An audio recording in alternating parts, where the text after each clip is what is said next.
할렐루야. 오늘은 사도행전 10장 말씀을 통해서 하나님의 은혜의 말씀을 나누기를 원합니다. 오늘은 사역을 주관하시고 친히 일하시는 성령님이라는 제목으로 이렇게 말씀을 나누기를 원합니다. 오늘 고넬료와 베드로가 나오는데 오늘 말씀을 통해서 큰 은혜가 있기를 소망합니다. 10장 말씀의 주된 내용은 결국은 한마디로 얘기하면 뭐냐면 이방에도 임하신 성령님에 대해서 이야기하고 있습니다. 이방에도 임하신 구원, 이방에도 임하신 성령님. 결국 사도행전에서 여러분 잘 보시면 아시겠지만 핍박을 통해 스데반이 죽음을 기점으로 해서 이제 믿는 유대인들이 핍박을 당하게 돼요. 그래서 사마리아와 유대 땅, 온 유대 땅으로 흩어지게 됩니다. 근데 중요한 건 뭐냐면 오늘 말씀에 보면 나오지만 사도들은 여전히 예루살렘에 있었어요. 왜 그랬을까요? 왜냐하면 예루살렘이 아마 중요하다고 생각했을 거예요. 여전히 유대인 중심의 사고방식, 여전히 자기 민족에 대한 민족주의적 사고방식이 구원받았지만 여전히 아직 그런 것들이 고정관념들이 있는 거예요. 그래서 여러분 사도행전에서 많은 부분을 할애하고 설명하고 있는 이야기가 뭐냐면 첫 번째는 오늘 말씀이에요. 고넬료와 베드로 이야기. 고넬료는 누구예요? 이방인. 베드로는 누구예요? 유대인. 그래서 이방인과 유대인의 이야기가 10장에서 11장 계속 많은 장에 걸쳐서 이야기하고 있고 두 번째는 뭐냐면 사울이었던 바울이 어떻게 회심하게 되었는지를 9장, 22장, 26장에 걸쳐가지고 계속해서 이야기하고 있습니다. 그 다음에 스데반 이야기가 6장부터 7장까지 나오죠. 그러니까 왜 이런 이야기들을 이렇게 길게 기록하였을까? 중요하기 때문에 그랬겠죠. 네. 공통점은 뭐예요? 복음이 유대인에게서 비유대인들, 이방인들에게 전해지는 과정에서 문화적 장벽을 어떻게 허물고 있는지를 설명하고 있습니다. 주님은 어떤 사건을 통해 개입하셔가지고 복음이 뭐하게 하십니다? 복음이 전파되게 하십니다. 이게 성경의 아주 중요한 관점이에요.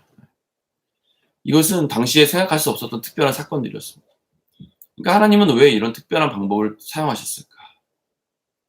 왜 그랬을까요? 결론적으로 말씀드리자면 복음이 유대인들에게만 머물기를 주님은 원하지 않으셨다. 주님은 모든 민족에게 복음이 전파되기를 원하셨다.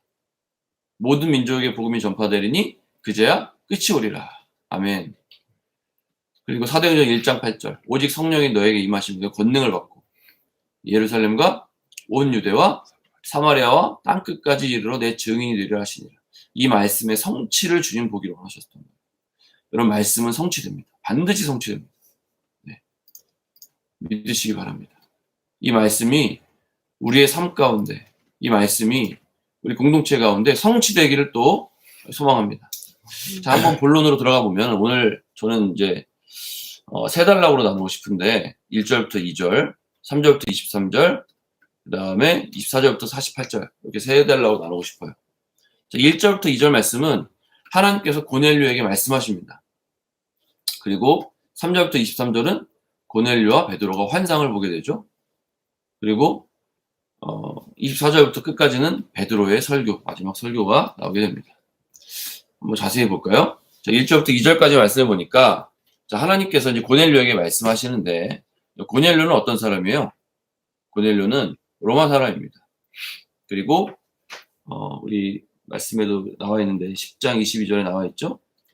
의인이요 하나님을 경외하는 사람이라. 유대 온 족속이 칭찬하더니 그가 거룩한 천사의 지시를 받아 당신을 그 집으로 정하여 말을 들으려 하느니라. 이렇게 얘기를 하고 있는데 자, 고넬료는 하나님을 경외하는 사람이었어요. 경건한 사람이었어요. 자, 실제 역사를 볼 때 경외한다는 표현은요, 특수한 사람을 지칭한 것입니다. 1세기 당시의 유대인들은 이방에 열심히 전하게 됩니다. 로마 시대에 타락한 사람들을 지도하는 입장에서 유대교가 대안이 없기 때문입니다. 유대교를 입교하기 위해서는 뭐 해야 돼요? 첫 번째는 할례 받아야 되죠. 두 번째는 세례 받아야 돼요. 세 번째는 성전에 제사 예물을 드려야 됩니다. 그런데 하나님은 신실하게 믿지만 이것을 여러 가지 상황과 환경상 못하는 사람들이 있었다는 거예요. 이들을 총칭해서 하나님을 경유하는 자라고 한 것입니다. 그러나 유대인들과 함께 할 수는 없었습니다. 그렇죠? 이방이었으니까. 자, 그래서 베드로 역시 고넬료와 함께 할 수 없었어요. 그래서 하나님께서 뭐 하셨습니까? 개입하셨다는 것입니다. 천사를 보내셔서 구원에 이르게 하신 것입니다. 할렐루야. 하나님 우리 삶 가운데 개입하시기를 소망합니다. 하나님이 우리 전도 대상자들에게 개입하시기를 소망합니다. 그 일들을 함께 보기를 원합니다. 자, 3절부터 23절까지 말씀은 고넬료와 베드로가 환상을 보게 되는데 하나님은 천사를 통해서도 말씀하십니다. 그렇죠? 자, 고넬료가 사람을 요바에 보낼 때 베드로는 9시에 기도하러 지붕에 올라갔습니다. 그리고 기도하는 중에 환상을 보게 됩니다. 여기서 중요한 건 뭐냐면 베드로가 9시에 기도하러 올라갔다는 거예요. 여러분 기도하는 자만이 주의 음성을 듣고 환상을 볼 수 있다는 것입니다. 아멘이십니까? 여러분 기도하시길 바랍니다. 그리고 특별한 모임 있을 때만 기도하는 것이 중요한 것이 아니라 베드로는 9시마다 기도했다는 거예요. 그게 뭐예요? 습관적으로 시간을 정해놓고 기도했다는 것입니다. 우리가 이렇게 새벽에 6시에 모여서 예배드리고 기도하고 말씀 보는 것처럼 항상 기도하고 예배하는 사람이었다는 거예요. 여러분 우리의 라이프 스타일은 어때요? 우리의 라이프 스타일은 경건한 삶을 살고 있습니까? 시간을 정해놓고 기도하고 시간을 정해놓고 말씀을 보고 있습니까? 예, 우리 라이프 스타일이 정말 다시 한번 점검되어지는 시간 되기를 축복합니다. 고넬료와 베드로의 공통점은 뭐냐면 첫 번째는 하나님은 초자연적인 방법으로 말씀하신다는 거예요. 제가 이제 무슬림 지역에서 전도를 하다 보면은 어떤 사람들이 간간히 있냐면 꿈속에서 예수를 만난 사람. 제가 우즈벡에 있을 때 거의 몇 년 전인가요? 20년 전이죠. 20년 전에 우즈베키스탄에서 1년 동안 교환학생으로 있을 때 제 그 기숙사 룸메이트 이름이 노짐이었어요. 노짐. 지금도 너무 보고 싶고 생각만 해도 진짜 저 눈물 날 것 같은데 노짐이라는 친구랑 제가 6개월 동안 기숙사에서 같이 살았거든요. 6개월은 이제 밖에 나가서 이제 그 가정집에서 제가 하숙을 했고 그 6개월 동안 있었는데 갑자기 얘가 아침에 저를 깨워요.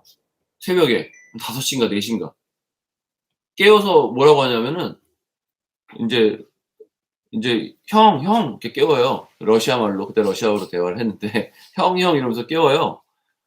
그러면서 뭐라고 하냐면 꿈에 흰 옷을 입은 어떤 분이 오셔가지고 예수님을 믿으라고 한다고. 그리고 나를 따라가라고 한다고. 그렇게 꿈속에서 갑자기 그런 얘기를 하는 거예요. 그래가지고 제가 새벽에 눈 비비고 일어나가지고 제가 뭐라고 했을까요? 노짐, 그 흰 옷 입은 분이 예수님이셔.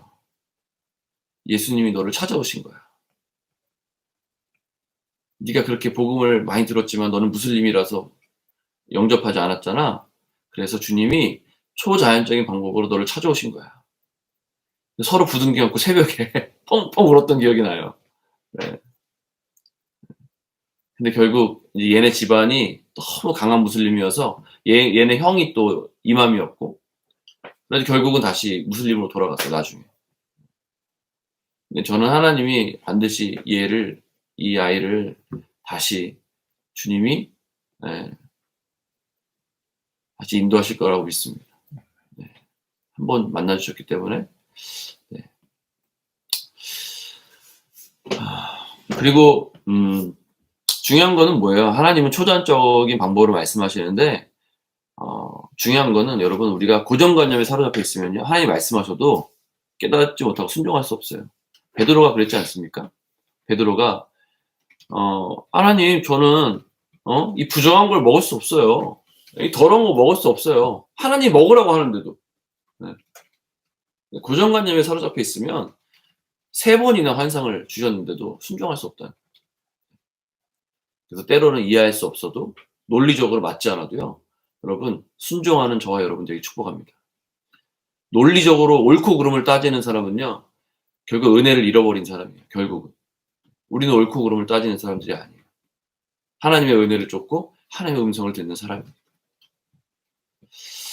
두 번째는 뭐냐 하면 고넬료와 베드로의 공통점 두 번째는 고넬료는 6시에 베드로는 9시에 기도하러 올라갔다는 거예요. 시간을 정하고 기도하는 것이 하나님께 나아가는 아주 좋은 습관입니다.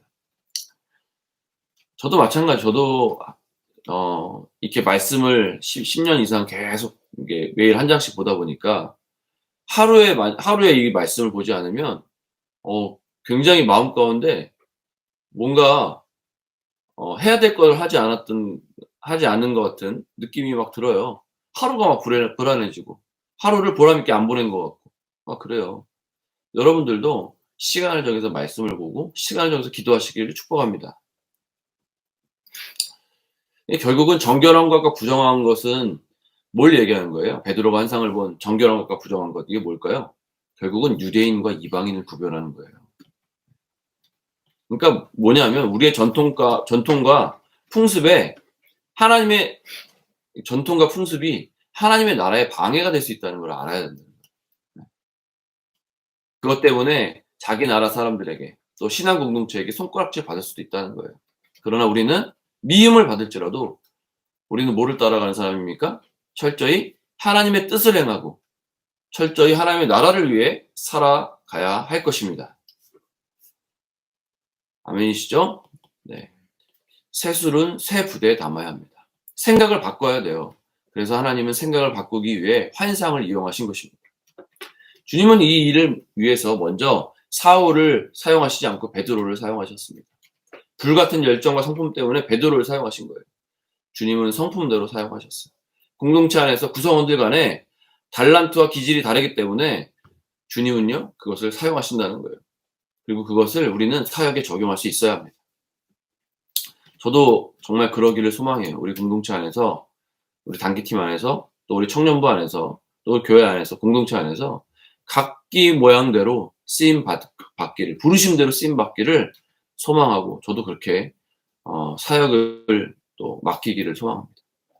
자, 24절부터 28절까지 말씀은 마지막 볼 텐데 베드로가 설교를 하게 됩니다.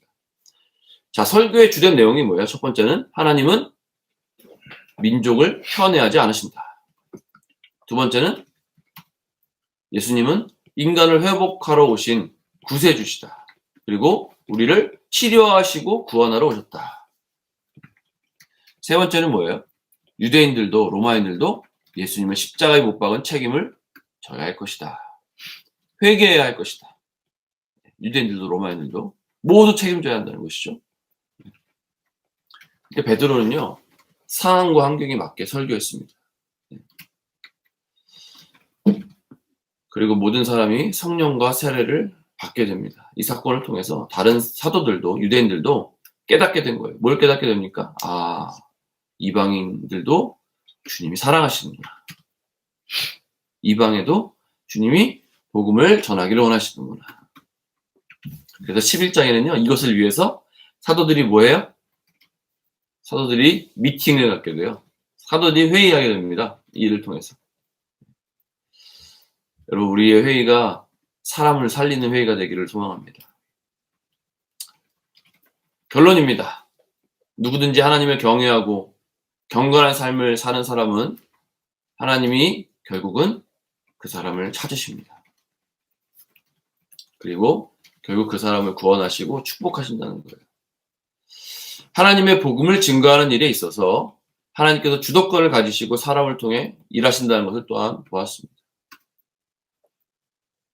여러분, 복음 증거할 때 여러분 하나님의 능력을 보고 싶으세요? 네. 하나님의 초자연적인 것을 경험하고 싶으세요? 그렇다면 여러분 복음 증거하는 일에 여러분 힘쓰시기 바랍니다. 하나님은 복음 증거하는 사람에게, 하나님의 나라에 관심이 있는 사람에게 하나님의 나라를 보여주세요. 하나님의 계획을 알려주세요. 이 땅의 계획이 무엇인지.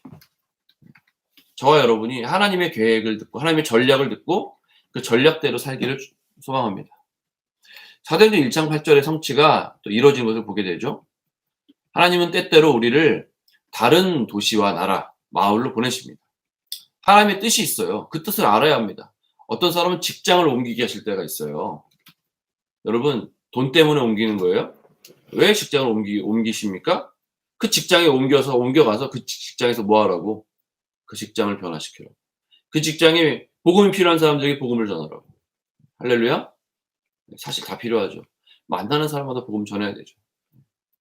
저는 저와 여러분이 이 말씀을 듣는 모든 사람들이 여러분 가는 곳곳마다 여러분이 가는 곳곳마다 하나님의 복음이 선포되기를 축복합니다.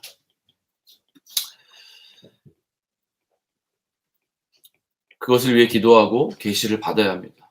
우리가 순종할 때 그 일은 우리를 통해 이루어질 것입니다. 또 우리를 통해 나라와 민족과 열방이 주께 돌아오기를 간절히 소망합니다.